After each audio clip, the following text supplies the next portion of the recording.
Hai semuanya, selamat datang di video presentasi kelompok kami tentang kasus dugaan HAM di Papua, tanggung jawab negara dan mekanisme internasional. Selamat menonton! Pertama, kita bahas latar belakang.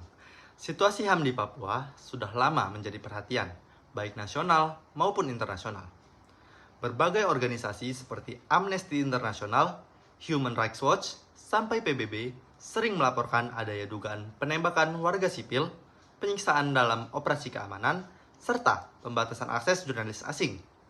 Salah satu kasus yang paling mencolok adalah kasus Paniai di tahun 2014, di mana 4 remaja meninggal dan belasan warga luka-luka akibat tindakan aparat.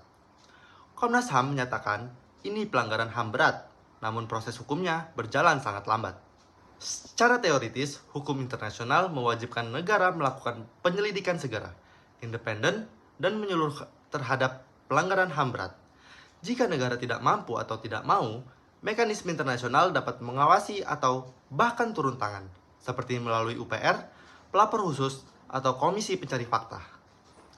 Rekomendasi kami adalah, yang pertama, pemerintah perlu memperkuat independensi penyelidikan, yang kedua, membuka akses bagi pemantauan internasional, yang ketiga, menjamin akuntabilitas aparat keamanan, dan yang keempat, menyelaraskan mekanisme hukum nasional dengan standar internasional.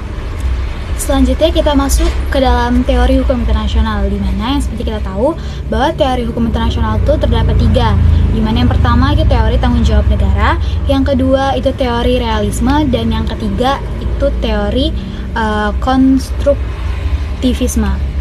Nah, yang pertama teori tanggung jawab negara ini mengatakan bahwa negara bertanggung jawab atas tindakan aparatnya. Jika ada pelanggaran HAM berat yang dilakukan aparat, negara wajib menyelidiki, menindak, dan memberi keadilan. Sedangkan teori realisme menjelaskan bahwa sorotan internasional terhadap Papua tidak hanya soal HAM, tapi juga kepentingan politik dan strategi negara-negara lainnya. Teori ketiga adalah konstruktivisme, di mana teori ini melihat bagaimana opini publik global, organisasi internasional, dan membentuk persepsi dunia terhadap Indonesia. Yang dimana selanjutnya kita juga akan membahas konsep kunci. Selain teori ada juga konsep-konsep kunci yang relevan. Ada due diligence, di mana negara wajib melakukan penyelidikan yang cepat, independen, dan efektif. Yang kedua ada loose comments. Larangan penyiksaan adalah norma tertinggi yang tidak boleh dilanggar. Yang ketiga ada complementarity, di mana mekanisme ICC bisa turun jika negara gagal menyelesaikan kasus HAM berat. Baik, ke pembahasan selanjutnya yaitu mengenai gambaran umum kasus. Kasus pelanggaran HAM di Papua telah terjadi sejak lama, tetapi kasus yang paling disoroti yaitu mengenai kasus Paniai pada tahun 2014. Peristiwa ini terjadi saat warga melakukan protes, lalu para aparat keamanan melakukan tindakan kekerasan yang menyebabkan 4 remaja meninggal dunia dan belasan remaja lainnya mengalami luka-luka.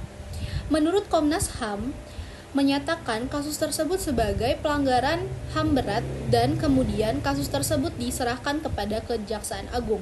Tetapi proses laporan tersebut berjalan sangat amat lambat. Dalam kasus ini terdapat pihak-pihak yang terlibat. Pihak yang terlibat dalam kasus ini adalah pertama, aparat keamanan. Aparat keamanan ini diduga melakukan tindakan represif. Selanjutnya adanya warga sipil Papua. Warga sipil Papua ini termasuk korban dan keluarga korban. Selanjutnya adanya lembaga negara seperti Komnas HAM dan Kejaksaan Agung yang bertanggung jawab dalam proses penyelidikan dan penuntutan.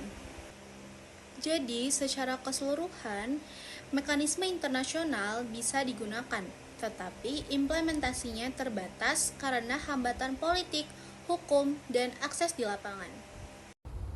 Selanjutnya, kita masuk ke dalam teori hukum internasional. Yang pertama itu ada teori tanggung jawab negara atau state responsibility. Teori ini mengatakan bahwa negara itu bertanggung jawab atas tindakan aparatnya. Jika aparat ini melakukan pelanggaran HAM berat, maka negara ini wajib menyelidiki, menindak, dan memberikan keadilan. Terus yang kedua itu ada teori realisme. Teori realisme ini menjelaskan bahwa sorotan internasional internasional terhadap Papua tidak hanya HAM, tetapi kepentingan politik dan strategi negara-negara lain. Terus yang ketiga itu ada teori konstruktivisme. Teori konstruktivisme ini melihat bagaimana opini publik global, terus organisasi internasional, terus NGO membentuk persepsi dunia terhadap Indonesia. Selain itu, mekanisme internasional sulit diterapkan karena ada beberapa faktor. Yang pertama, pemerintah itu selalu menggunakan alasan kedaulatan. Terus yang kedua, akses lembaga internasional ke Papua itu sangat dibatasi. Terus yang ketiga, isu Papua ini dianggap sensitif karena terkait separatisme. Selain teori-teori, ada juga konsep-konsep kunci yang relevan. Yang pertama itu ada due diligence. Due diligence ini adalah negara itu wajib melakukan penyelidikan secara efektif, cepat, dan independen. Terus yang kedua itu ada ius cogens. Ius cogens ini adalah larangan penyiksaan itu adalah norma tertinggi yang tidak bisa atau tidak dapat dilanggar. Terus yang ketiga itu ada complementarity. Complementarity ini adalah mekanisme ICC ini bisa turun jika suatu negara tidak dapat menyelesaikan kasus HAM berat. Selanjutnya saya akan menjelaskan hambatan internasional. Jadi mekanisme internasional sulit diterapkan karena ada beberapa faktor penyebabnya. Yang pertama itu pemerintah itu sering menggunakan alasan kedaulatannya, dan yang kedua ada akses lembaga internasional ke Papua itu saat itu dibatasi. Lalu ada pun isu Papua itu dianggap cukup sensitif karena terkait separatisme. Kesimpulan analisisnya, secara keseluruhan mekanisme internasional ini bisa digunakan, tapi dalam implementasinya lagi-lagi terbatas karena hambatan politik, hukum, dan juga akses di lapangan pada saat itu. Lalu ada penutup, jadi kesimpulannya Indonesia itu memiliki kewajiban hukum internasional untuk melindungi hak warga Papua dan juga melakukan penyelidikan yang efektif terhadap pelanggaran HAM.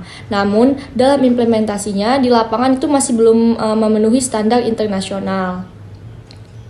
Rekomendasi kami adalah pemerintah itu pertama itu harus perlu memperkuat independensi penyelidikan, lalu membuka akses bagi pantauan internasional. Lalu ada pun menjamin akuntabilitas aparat keamanan dan menyelaraskan mekanisme hukum nasional dengan standar internasional.